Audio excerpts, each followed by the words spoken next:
Welcome to Logic and Liquidity, your source for smart financial analysis. You know, when a huge piece of our national infrastructure fails, the headlines usually just talk about the inconvenience. But today, we're digging way past the headlines. We're going to analyze the hard numbers and the real hidden costs of a massive digital blackout. This is the business story of the day the phones went silent. So, picture this. January 14th, 2026. What started as a totally normal Wednesday, right smack in the middle of the business day, well, it pretty quickly fell apart and became a nationwide communications crisis. And just like that, for millions of Verizon customers, connectivity, poof, it was gone. We're talking voice, text, and data all went dark, cutting off a massive chunk of the country from the digital world we all live and breathe in every single minute.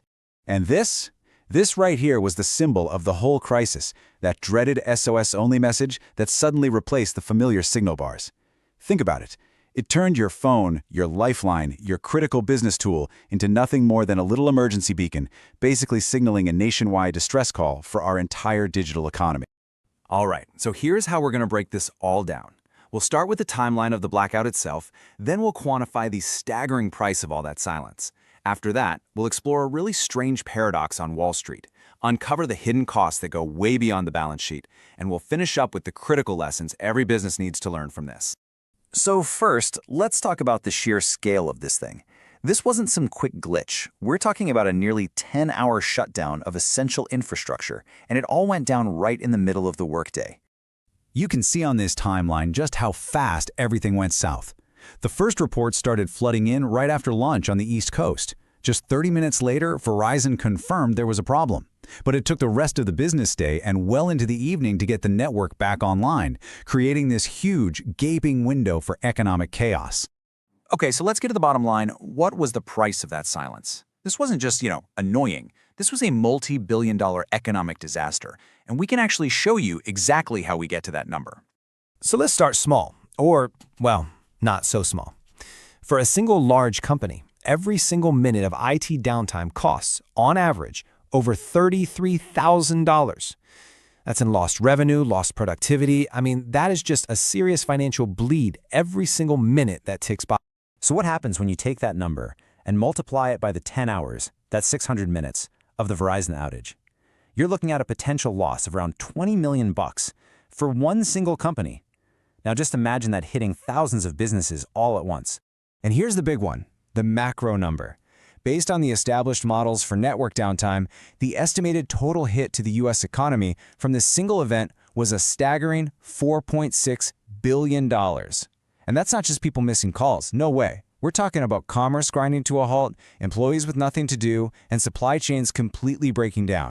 And as you can see here, the pain was not spread around equally. I mean, look at this. You've got high transaction sectors like automotive and finance just bleeding millions of dollars an hour. Even a small business could be looking at $100,000 an hour down the drain. But here's where the story gets really weird. There was this bizarre disconnect between the absolute chaos happening on the ground for businesses and consumers and how the financial markets reacted. It's a total paradox.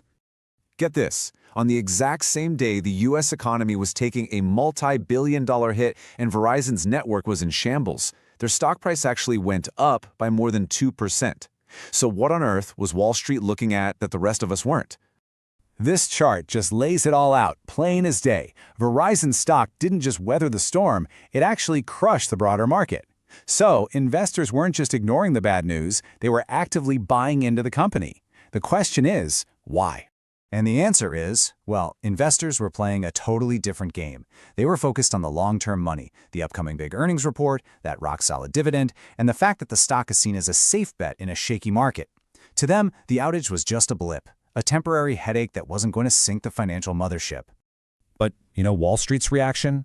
That's not the whole story, not by a long shot. The real cost of an outage like this goes way beyond the numbers on a balance sheet. It's all about the long-term damage that you don't see right away. And to really get one of the biggest hidden costs, we have to talk about something called the Service Level Agreement, or SLA. This is basically the contract that says what the carrier owes you when things go wrong. But as you're about to see, there's a Grand Canyon-sized gap between what they promise and your reality. Wow. I mean, this slide just says it all. A mid-sized business could easily lose over $50,000 in a single day because of this outage.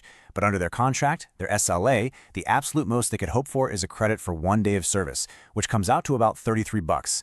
The key here is the SLA is designed to pay you back for the cost of their service, not the massive cost to your business. It's a huge difference.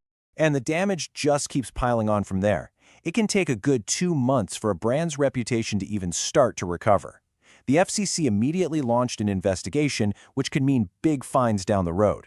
And you can bet your bottom dollar that competitors were circling like sharks, ready to scoop up frustrated customers. So, after all this, what's the big takeaway? For every single business out there, this whole fiasco was a massive wake-up call. It really showed just how fragile these systems we all rely on truly are.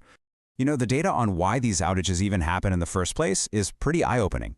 Network problems are the #1 cause. And what causes those network problems? Almost half the time, it's a simple configuration mistake, human error. Another big chunk of the time, it's just your provider failing you. So this isn't some complex story about hackers. A lot of the time, it comes down to basic operational strength, or the lack of it. So the lesson here is crystal clear. You just can't afford to put all your eggs in one carrier's basket anymore. It's too risky. That means you need backup carriers ready to go. You have to move away from things like SMS authentication that completely break when the cell network dies. You need proactive IT, not reactive. And you absolutely need a plan for what to do when you're knocked completely offline. At the end of the day, the Verizon outage was a massive reality check for our entire national infrastructure. It proved that in this super connected world we live in, being totally digitally isolated is a real and constant danger. And it leaves every single one of us, every business, with a really critical question to ask ourselves. Are we actually prepared for the next time the switch gets flipped off?